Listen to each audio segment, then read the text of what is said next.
My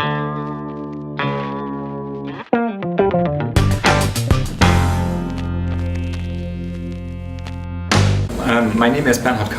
I'm a developer from Germany. I live in Berlin 10 years now.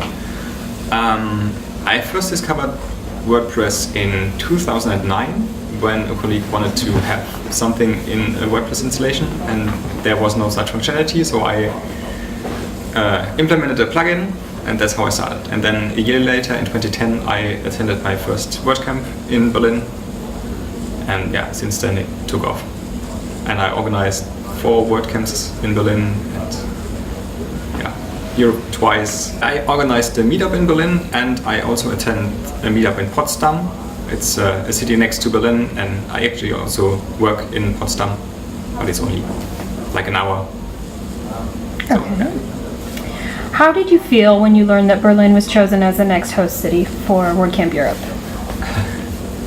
I was thrilled, but also realizing how much of work it will be. I mean, I've been lead organizer for Berlin last year, and that's also a lot of work, but I mean, being one of the 50 organizers of WordCamp Europe is like the amount of energy you have to put into lead organizing a local WordCamp, and then being the team lead of a organizing team, and then like the local lead is probably going to add lots of extra work. Okay. Tell us about the city. Why should WordCampers from Europe and all over the world make it a priority to attend? I would say that Berlin is one of the most diverse cities in Europe. When I prepared the application, I figured out that there are people from 191 countries living in Berlin. So I think from the UN member states there are only 2 missing. I don't know which 2, but it's like a very international, very diverse city, and it's really very different kind of people living in Berlin. So you can be just as you are and you feel quite comfortable and welcome in Berlin. Okay.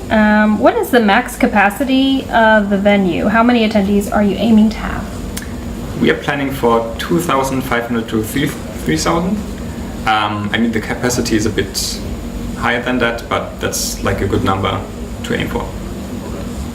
Okay.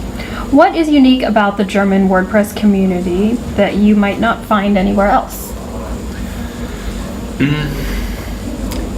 So compared to other communities in Europe, we are a community that is very likely to travel to other cities to attend meetups or WordCamps. So we usually only have 1 or 2 WordCamps a year in Germany, but then usually all the German community members travel to that city to attend the WordCamp, whereas in Spain they have 11 WordCamps this year and they are more local and smaller. So as a German community we are more used to traveling to a central place and meet there. Just I think 6 weeks ago we had a WordCamp retreat, which was quite special. It was the first of its kind, so we were all spending 3 days straight in a hotel and it was only us there. And yeah, that was really a very good experience and very new for the community, and we connected to different people. It was really nice. What have you experienced at this WordCamp in Belgrade that you'd like to repeat in Berlin, and what would you like to improve upon? This was the first year we tried workshops. I mean, last year we had the sponsors track and some of them were kind of workshops, but this year was the first year we had workshops. We had 3 workshop tracks, and workshops 60 minutes, 90 minutes and 3 hours. We are not sure about how many workshops we want to have in Berlin, but I mean the idea was quite new, but it turned out quite well. So there were workshops with many people waiting to get in, and from what I've heard, it was quite good. So this is something we really want to do. I mean, the sign up for the workshops is one of the things we want to improve, because there was no easy way to sign up the attendees and having a waiting list and things like that. There was lots of manual work for us as the content team. That's really something I don't want to have the content team of next year handling themselves.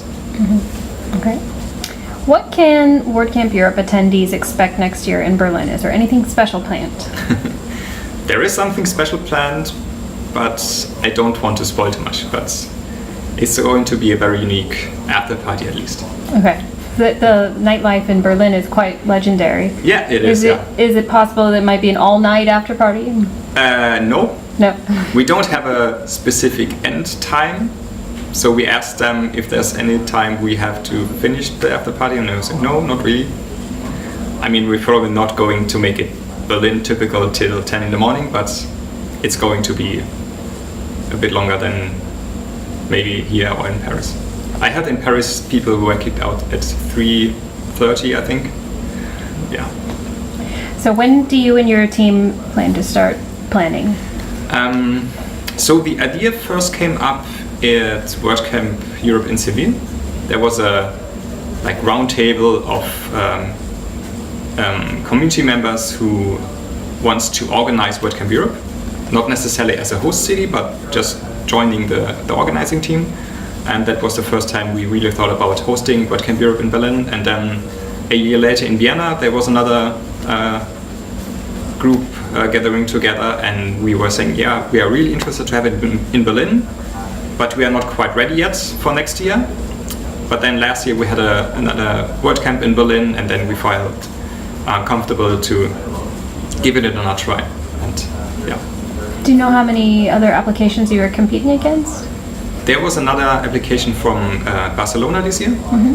And there were some other cities thinking about applying, but there were different issues and they didn't apply for next year. What do you think in your application set Berlin apart as a host city?